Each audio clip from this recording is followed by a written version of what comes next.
actually are right. Like this is hot and this is cold. Yeah, So they do have that right.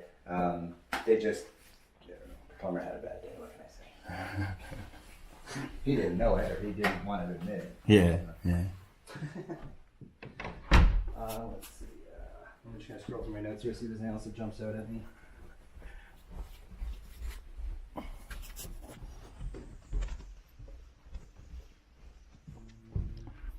There's a couple of exterior things. These little like decorative beams that stick out. You can just see there's some deterioration. Yes.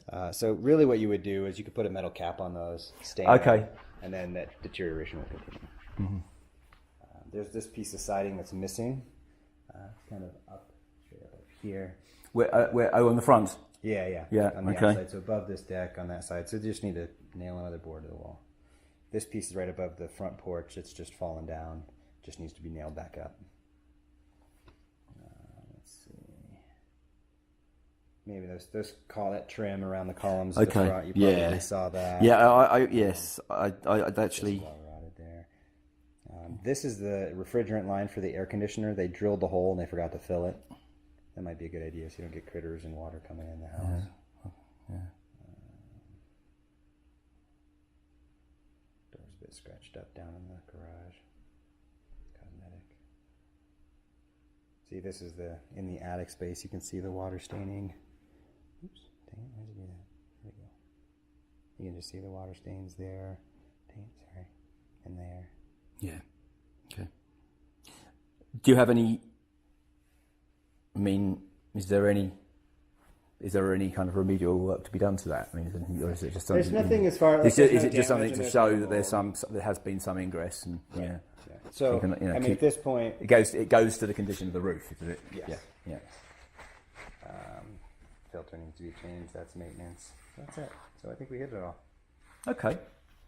So, I mean, so if it were me, in large part, the majority of the things you've noticed would be relatively cosmetic, mostly, but you want to investigate certain factors in respect, or we should investigate the concrete element. And yeah, I mean the three. If I usually kind of like, let's hit the top three, right? Yeah, so, yeah. Except that the roof is old and will need to be replaced. Yeah. You want a plumbing contractor to come in and check a few things. Yes. And you want to get some verification on what happened at the left front corner of the structure. Yeah. Those three things. Everything else falls into that category of its age, its maintenance, it's a house in the mountains. But in terms of build quality overall, solid. Great. Yeah. And I mean, I know that you're not doing an inspection for it, but mold, any sort of anything that gives you pause on that front? No. No, I don't. I know that we kind of discussed that. Yeah. Before. I mean, I'm not expecting you to say that. I mean, I didn't think there was, but I just obviously I know that mold was the thing that I know Mike was one of the things that Mike was kind of primarily concerned about. So. Yeah, and so I mean, when I think about mold, I think about past water issues or current water issues because obviously mold needs the water to grow. I didn't see anything of that was any real consequence. The tiny little stains I saw here and there just weren't a real concern. I do a thermal scan of the entire house, so if there's any hidden moisture inside wall cavities, it will pick that up because wet areas are colder than dry areas, so that's a way for me to find those areas that might be wet that I don't know about yet. So that's good news on that front. And I mean, I am certified and qualified to do mold testing, yes, but I'm not going to sell it. It's not necessary. So no, I just don't think it's necessary. Perfect. All right. If he or his girlfriend or his kids or whoever are particularly susceptible, they've got some sort of compromised immune system or something. Then I don't think that's the case. I just think it's pure, just pure due diligence. That's all. Sure, yeah. I think, Yeah. Okay, good. Well, I think you can do that. Yeah. Perfect. Look, I appreciate that. I will end recording there. I expect that that's the case. That there are some outstanding issues with the house. I can't say for sure because obviously we're in the summertime, but just based on the condition that I'm seeing both on the top side and from the attic, it's likely. So you either do some air sealing and insulation from the attic side, and/or you put heat tape on the outside, and that helps address that. So however he decides to address that. But just having that expectation. Yep, sure. Anything in here that we... I think there was, there's a tiny little leak. I hesitate to call it a leak, but where this stopper connects to the pipe. There's just a little bit of water, and you get a little tiny bit of water, but that would just be some plumber's tape. So just Again, so with respect to when we get the valve checked out, they can come and take a look at that and maybe just do it. yeah. Okay. 2 minutes. Yep. That's easy fix. Yep.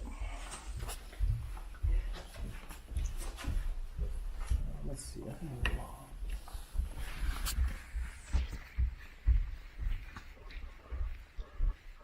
You probably, like you can just, there's just this tiny little crack here, there's a little bit of crack in the drywall here. You just have these big timbers and you have a lot of structure vertically. Yes. There's an opportunity for some dynamic movement, we'll call it. When you say so is that based on the pressure that's on it, basically, or the weight? You've got sort of this tall, skinny wood structure, especially with these beams. They're gonna move more than if it was just a bunch of sticks, right? Yeah. Just because they're not as there's not as much like shear force resistance and that kind of thing. So nothing structural, but there is like there's a crack here. Yeah, I noticed that before. Yeah. Here. Yeah. And then. Like along here, there's this crack in the corner here. And if you look along this seam, you can see that they've redone this. Oh, okay. There's just kind of, like you can just kind of see the wave along the, with my light it's a little bit clearer, but this seam probably split from the house moving a little bit. And again, this is, let's see, is that the same side? I'm trying to think. Is that the same side for the driveway? What?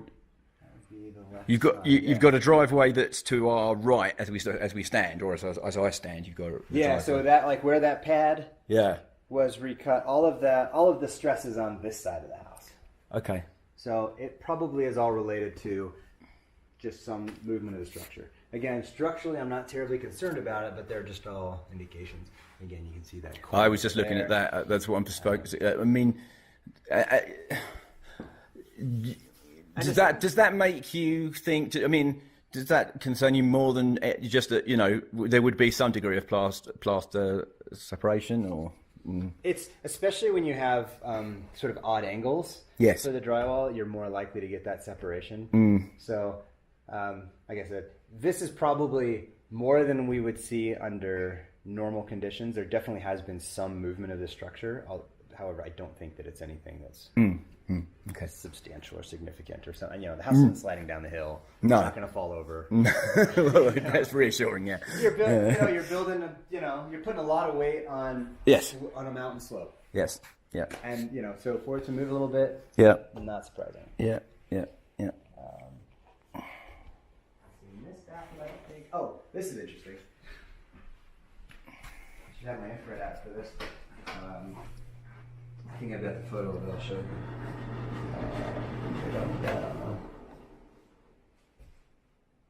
So what's wrong with that picture? Quite clearly, the water inside the toilet is warm. Yes. Okay. So, what does this say to you? It just says that they tapped in the hot water line for the toilet. Okay, so you're wasting a lot of. You're just wasting a lot of hot water sitting in the toilet. So it's not the first time I've seen it. It's kind of funny, and it probably is because. And would there be any? Could there possibly be any? Deliberate in that, insofar as it not freezing inside the toilet or anything. No. Okay. It's just a plumber mess up. Okay. And I say that because like these two had to be switched because normally this would be the hot and this would be the cold. Right. But they had to switch them. So whoever was plumbing this probably tapped off of this thinking it was, or off of this one thinking it was the cold, and oh wait, that's actually hot water. Okay, so it could just be as simple as turning it around. Well, in this case, there's only one water line coming over here, so you have to tear into the wall to do it, or the ceiling. So I would say it's probably not worth it. Yeah. Okay. Because what do you? I mean, in real terms, what do you? Over the course of the year, how much is that costing you? Yeah, I mean, it's just not. Yeah. It's just silly more than anything. I mean, the effort it would take to fix that is just not worth it. Yeah, but that was not the sort of thing you would. Not the sort of thing that your layman's going to check, is it? Right. Yeah. And then the hot and cold here are reversed as well. So this whole bathroom just kind of got. It's all a bit funky. Backwards. It's a bit backwards. Okay. Now there is hot and cold, so you put it in the middle, you're still going to get a warm shower. Yeah. Yeah. Okay. You still have hot and cold at your and any.